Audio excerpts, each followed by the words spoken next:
بسم اللہ الرحمن الرحیم۔ السلام علیکم۔ آج 11 مارچ 2020 ہے اور بدھ کا دن ہے۔ سعودی عرب کی تازہ ترین خبروں کے ساتھ آپ کی خدمت میں حاضر ہیں۔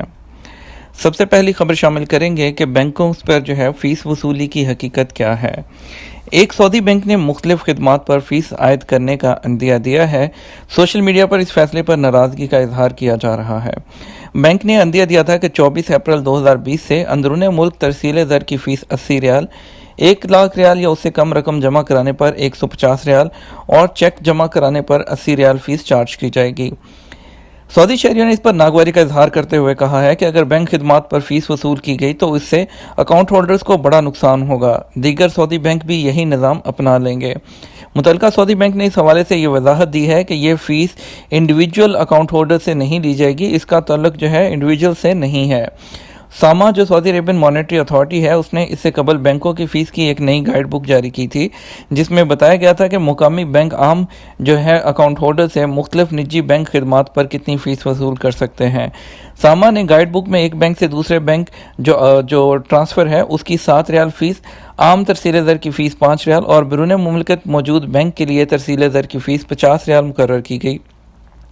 گائیڈ بک میں یہ بھی واضح کیا گیا کہ بیرون مملکت ترسیل زر منسوخ کرنے یا ترمیم کرنے کی فیس 15 ریال ہوگی، جبکہ بینک کی ایک شاخ سے دوسری شاخ ایک برانچ سے دوسرے برانچ میں اکاؤنٹ سے رقم منتقل کرنے کی کوئی فیس نہیں ہوگی۔ واضح رہے کہ خلیجی ممالک میں اے ٹی ایم کے ذریعے نقد رقم نکالنے سے متعلق بھی نئے ضابطے مقرر ہیں۔ اگر کوئی صارف خلیجی نیٹ ورک کے ذریعے کسی دوسرے خلیجی ملک کے اے ٹی ایم سے رقم نکالے گا تو اس کی فیس 10 ریال ہوگی۔ بینک بیلنس دریافت کرنے کی فیس 3 ریال ہوگی۔ علاوہ ازیں ڈیبٹ کارڈ سے رقم انٹرنیشنل نیٹ کے ذریعے نکالنے کی فیس 25 ریال ہوگی۔ کریڈٹ کارڈ سے رقم نکالنے کے سلسلے میں طے کیا گیا ہے کہ 5000 ریال یا اس سے کم رقم نکالنے پر 75 ریال فیس وصول کی جائے گی اور 5000 سے زیادہ رقم نکالنے پر انتہائی فیس 300 ریال ہوگی۔ 3% کے حساب سے فیس وصول کی جائے گی۔ فیس کی انتہائی حد 300 ریال ہوگی۔ ارامکو کا 1 اپریل سے خام تیل کی پیداوار بڑھانے کا اعلان۔ سعودی ارامکو نے 1 اپریل سے خام تیل کی یومیہ پیداوار بڑھانے کا اعلان کیا ہے۔ عرب نیوز کے مطابق سعودی ارامکو نے کہا ہے کہ کمپنی آئندہ ماہ 1 اپریل سے اپنی تیل کی پیداوار بڑھا کر روزانہ 1 کروڑ 23 لاکھ بیرل کر دے گی۔ پیداوار میں روزانہ اضافے کی مقدار 3 لاکھ بیرل ہوگی۔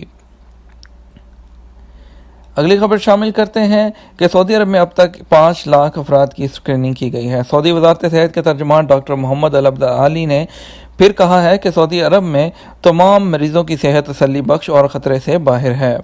ترجمان کے مطابق امریکی شہری کی حالت نازک ہے، اس کا علاج انتہائی نگہداشت کے شعبے میں کیا جا رہا ہے۔ وزارت صحت کے ترجمان نے بتایا کہ سعودی عرب میں جو مبتلا مریضوں کی کل تعداد 20 ہو چکی ہے، ان میں 10 مرد 10 خواتین ہیں۔ کوئی بچہ بھی اس وبا کا مریض نہیں ہے۔ اخبار 24 کے مطابق ڈاکٹر العبد العالی نے واضح کیا کہ مریضوں میں سے 7 ایسے ہیں جو ایران سے پہنچے تھے اور 3 عراق سے آئے تھے۔ 3 عراق اور ایران کے راستے آئے، 2 کا تعلق مصر سے ہے، کہ پھر ایک اٹلی سے گزرتے ہوئے فلپائن سے سعودی عرب پہنچا تھا۔ دیگر 4 مریضوں کا تعلق اس کے ملنے والوں سے ہے۔ ایران عالمی کوششوں کو سبوتاژ کر رہا ہے۔ سعودی کابینہ نے خبردار کیا ہے کہ ایران وبا کے انسداد سے متعلق کوششوں کو سبوتاژ کر رہا ہے۔ ایران نے سعودی شہریوں کو پاسپورٹ پر مہر لگائے بغیر آنے جانے کی سہولت فراہم کر کے غیر ذمہ دارانہ طریقہ اختیار کیا ہے۔ کابینہ نے کہا کہ ایران نے یہ کام ایسے وقت میں کیا جب یہ وبا خطرناک شکل میں پھیل رہا ہے، دنیا بھر کی صحت اور سلامتی کے لیے خطرہ بنا ہوا ہے۔ ایران اس وبا کے انسداد سے متعلق عالمی کوششوں کو سبوتاژ کر رہا ہے۔ ایران اپنے اس رویے سے اس وبا کے پھیلاؤ کا براہ راست ذمہ دار ہوگا۔ مسجد الحرام کی صفائی شیخ السدیس نے حصہ لیا۔ مسجد الحرام اور مسجد نبوی کی جنرل پریزیڈنسی کے سربراہ اعلیٰ شیخ ڈاکٹر عبد الرحمن السدیس نے اس وباء کے پھیلاؤ کو روکنے اور اس سے بچاؤ کے لیے خانہ کعبہ، مسجد الحرام، خصوصاً حجر اسود پر جراثیم کش ادویہ کے سپرے میں بذات خود حصہ لیا ہے۔ اس کی ویڈیو سوشل میڈیا پر وائرل ہو گئی۔ سعودی خبرساں ادارے ایس پی اے کے مطابق مسجد الحرام کی انتظامیہ زائرین کو اس وبا سے بچانے کے لیے خصوصی ٹیمیں تشکیل دیے ہوئے ہیں۔ یہ ٹیمیں نماز عشاء کے 1 گھنٹے کے بعد سے لے کر نماز فجر سے 1 گھنٹے قبل تک حرم شریف کے ایک حصے کی دھلائی صفائی کا کام کر رہے ہیں۔ جراثیم کش ادویہ کا سپرے کیا جا رہا ہے۔ علاوہ ازیں باقی اوقات میں بھی صفائی کا خاص خیال رکھا جا رہا ہے۔ مسجد الحرام کی انتظامیہ نے اس حوالے سے اپنے ایک نئے بیان میں بتایا ہے کہ ڈاکٹر السدیس صفائی ٹیموں کا حوصلہ بڑھانے کے لیے خانہ کعبہ اور اس کے اطراف، صحن، مطاف، حجر اسود، رکن ایمانی اور مقام ابراہیم کی صفائی میں شریک ہوئے۔ انہوں نے احتیاطی تدابیر کے طور پر جراثیم کش ادویہ کے چھڑکاؤ، حرم کے فرش کی دھلائی کے کام بھی کیے۔ ڈاکٹر السدیس نے اس موقع پر گفتگو کرتے ہوئے کہا کہ مسجد الحرام میں احتیاطی تدابیر، صفائی، جراثیم کش ادویہ کا سپرے زائرین کو اس وباء سے بچانے اور ان کی صحت و سلامتی کو یقینی بنانے کی خاطر اللہ کی رضا کے لیے کیا جا رہا ہے۔ مکہ میں پرندوں کی مارکیٹیں عارضی طور پر بند۔ میئر مکہ انجینئر محمد عبداللہ القحیس نے بلدیہ کے زیر انتظام پرندوں کی مارکیٹوں اور یومیہ بنیاد پر لگنے والے پرندوں کے بازار کو عارضی طور پر بند کرنے کا حکم دیا ہے۔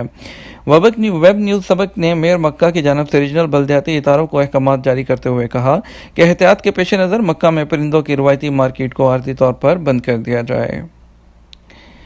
چوراہے کے قانون کی خلاف ورزی پر جرمانہ۔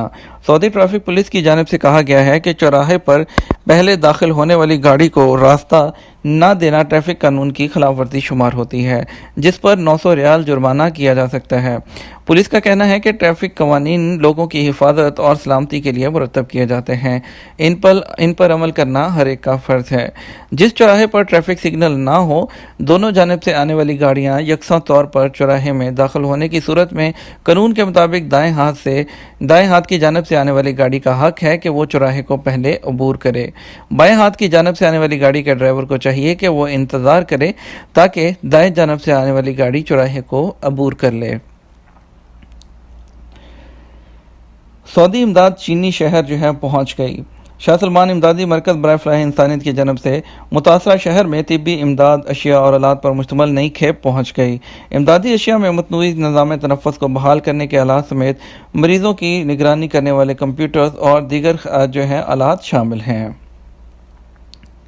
حج سیکیورٹی اہلکار اردو سمیت 5 زبانیں سیکھیں گے۔ حج پر آنے والے سب سے زیادہ انگریزی، اردو، فارسی، فرانسیسی اور ترکی زبانیں بولنے والے ہوتے ہیں۔ اس لیے سعودی حکام حج پر آنے والوں کے ساتھ افہام و تفہیم کے لیے سیکیورٹی اہلکاروں کو 5 زبانوں کا کورس کرائیں گے۔ مکہ اخبار کے مطابق سعودی یونیورسٹی سیکیورٹی اہلکاروں کو اردو، فارسی، فرانسیسی، انگریزی اور ترکی زبانوں کا کورس آن لائن کرائے گی۔ اس مقصد کے لیے مکہ مکرمہ کی پولیس اور یونیورسٹی کے درمیان جدہ گورنر ہاؤس میں شہزادہ خالد الفیصل کی موجودگی میں تعاون کی یادداشت پر دستخط کیے گئے۔ مکہ کی پولیس گشتی سیکیورٹی دستوں میں شامل اہلکار ٹریفک روڈ سیکیورٹی فورس کے اہلکار 5 زبانیں سیکھیں گے۔ سعودی شہریوں کو وطن واپسی کے لیے 72 گھنٹے کی ڈیڈ لائن۔ سعودی حکومت نے وباء کے خدشات کے پیش نظر اپنے شہریوں کو جو متحدہ عرب امارات یا بحرین میں موجود ہیں 72 گھنٹے کے اندر سعودی عرب واپس آنے کا کہا ہے۔ عرب نیوز کے مطابق متحدہ عرب امارات بحرین مصر میں قائم سعودی سفارت خانوں نے ٹویٹر پر واپسی کا اعلان جاری کیا ہے۔ متحدہ امارات سے سعودی عرب واپس آنے کے خواہش مند تمام شہری 3 دن تک دبئی ایئرپورٹ سے سعودی ایئر لائن کے ذریعے واپسی کا سفر کر سکتے ہیں۔ سعودی شہریوں کو یہ بھی سہولت دی گئی کہ وہ ابوظبی کے قریب البتہا سرحدی چوکی کے راستے سے بھی سعودی عرب میں داخل ہو سکتے ہیں۔ مکہ پانی کی ٹنکی سے ایک لاش برآمد۔ مکہ میں ایک مکان کی ٹنکی میں کسی نامعلوم شخص کی وہ لاش پائی گئی ہے۔ پولیس نے تفتیشی کارروائی کا آغاز کر دیا ہے۔ سبق ویب سائٹ کے مطابق مسفلہ محلے کی ایک مکان کی ٹنکی سے نامعلوم شخص کی لاش برآمد ہوئی ہے۔ ابتدائی تحقیقات سے معلوم ہوا ہے کہ لاش کسی افریقی تارک وطن کی ہے۔ اجیاد پولیس ذرائع نے کہا ہے کہ مکان کے رہائشیوں نے پولیس کو اطلاع دی تھی کہ انہیں گھر کی زیر زمین ٹنکی میں کسی نامعلوم شخص کی لاش ملی ہے۔ اطلاع ملتے ہی پولیس کی ٹیم موقع پر پہنچ گئی اور دفاع شہری کو مدد سے لاش کو نکال دیا گیا۔ اگلی خبر شامل کریں گے سعودی اسٹاک مارکیٹ سے۔ سعودی اسٹاک مارکیٹ میں 5.7% اضافہ۔ سعودی شیئر مارکیٹ میں گزشتہ روز کی مندی کے مقابلے میں منگل کو 5.7% اضافہ ہوا ہے۔ مجموعی طور پر اب تک 60 کروڑ 50 لاکھ ریال کے شیئرز کی خرید و فروخت ہوئی ہے۔ اگلی خبر شامل کریں گے اور آخری کہ ابھی تک وبا سے مریضوں کی جتنے بھی مریض تھے سعودی عرب میں ان کی حالت خطرے سے باہر ہے اور ان کی حالت وہ تسلی بخش ہے، خدشے کی کوئی بھی بات نہیں۔ اخبار 24 کے مطابق العبداللہ علی نے بتایا کہ مملکت میں جو 15 مریض ہیں اس میں 14 قطیف اور دمام کے ہسپتالوں میں زیر علاج ہیں. ان سب کو دیگر مریضوں سے الگ تھلگ رکھا گیا ہے اور ان کی حالت جو ہے وہ خطرے سے باہر ہے. یہ تھا ہمارا آج کا نیوز بلیٹن. آپ کے ساتھ ملیں گے نئی ویڈیوز اور نئے نیوز کے ساتھ. تب تک جو ہے ہمیں اجازت دیجیے اور چینل کو لائک اور جو ہے ویڈیو کو شیئر ضرور کر دیجیے گا. اس کے ساتھ اپنا خیال رکھیے گا. السلام علیکم.